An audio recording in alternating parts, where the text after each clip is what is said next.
जैसे जैसे फखर जमान के केस की डिटेल्स आती जा रही हैं, फखर जमान की इज्जत और बढ़ती जा रही है। बल्कि फखर जमान तो आजकल यही कह रहा होगा कि ए अर्श वाले मेरी तकदीर सलामत रखना, फर्श के सारे खदाओं से उलझ बैठा हूँ।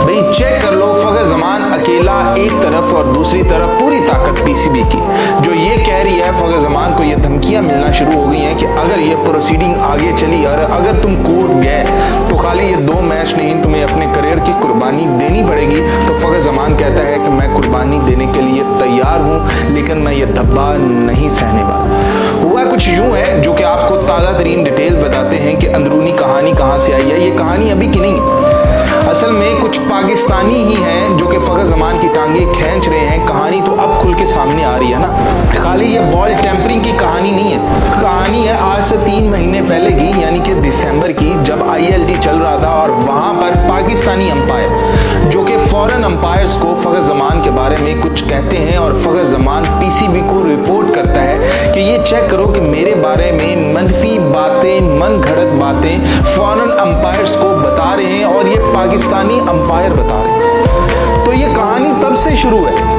फखर जमान ने इन जमीनी खुदाओं से तब से पंगा लिया हुआ है। मतलब फखर जमान यहाँ पर आता है तो फखर जमान के ऊपर हमेशा से कड़ी नजर रखी हुई है कि फखर जमान कहीं सामने तो आए, इसे ऐसा फंसाएंगे कि ये याद रखेगा। तो फखर जमान बॉल टेम्परिंग में नहीं, फखर जमान वो कहते हैं ना जाती खलिश, उसका शिकार हुआ है। फखर जमान के बारे में ये जो सबूत दिए हैं, 3 सेकंड की वीडियो जिसके अंदर फखर जमान ने बॉल को यूं पकड़ा हुआ है, इस पे कहीं साबित नहीं होता। और जो कमेटी बैठी हुई थी उसके अपने एक मेंबर ने कहा है कि भैया नहीं साबित हो रहा, जो ये आप इतना बड़ा फैसला करने जा रहे हो ये साबित नहीं हो रहा। फखर जमान ने बॉल टेम्परिंग नहीं की है, लेकिन साथ में अंपायर के कराची किंग्स का एक ऑफिशियल है वो भी जुड़ा हुआ है, जो कि तस्वीरें दे रहा है कि ये देखो इसके हाथ में रैपर है। तो फखर जमान का उससे सवाल था कि भैया ये रैपर लेकर मैं कहीं बॉल के ऊपर लगा भी रहा कहीं बॉल को कुछ कर भी रहा वो भी फोटो दे दो, तुम्हारे पास ये फोटो तो आ गई। अब मैं बताता हूँ कि ये फोटो तुम्हारे पास आई कैसे, क्योंकि ये रैपर उड़ा था और मैंने ग्राउंड के बाहर तुम्हारे ही डगआउट के सामने फेंका था। मतलब आप कहानी चेक कर लो, पाकिस्तानी अंपायरिंग सिस्टम की कहानी चेक कर लो कि पूरी दुनिया से सबसे ज्यादा जो है ना इंसाफ पसंद, ये चीजें इनको नजर आती हैं और किसी को नजर नहीं आती। आपके सामने उस्मान तारिक है, Usman Tariq Caribbean Premier League खेलकर आता है, रिपोर्ट नहीं होता।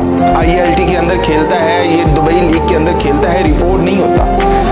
वो पाकिस्तान के लिए इंटरनेशनल मैचेस खेलता है, रिपोर्ट नहीं होता। वो T20 वर्ल्ड कप खेल जाता है, रिपोर्ट नहीं होता।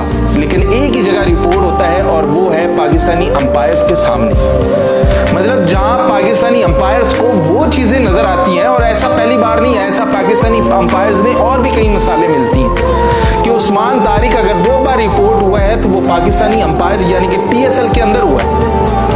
आप कितने ही IPL के अंदर बॉलर देख लें जो कि सिर्फ IPL खेलते हैं, उन्होंने इंटरनेशनल इवेंट्स नहीं खेलने होते, उन्होंने नेशनल टीम के अंदर भी नहीं जाते। खाली इंडिया के नहीं, फॉरेन प्लेयर्स भी ऐसे हैं जो सिर्फ IPL खेलते हैं और वो रिपोर्ट नहीं होते। लीग्स को ऐसा कौन बना रहा है? मतलब लीग्स के अंदर अपने ही प्लेयर्स को आप निशाना बना रहे हो। फखर जमान के बारे में कहा जाता था कि ये पाकिस्तानी टीम के अंदर सबसे शरीफ बंदा है कि किसी से कोई पंगेबाजी नहीं है, चुप करके बंदा अपनी गेम खेलता है, आउट हो गया तो आउट, भाई जा रहा है वो वहां से।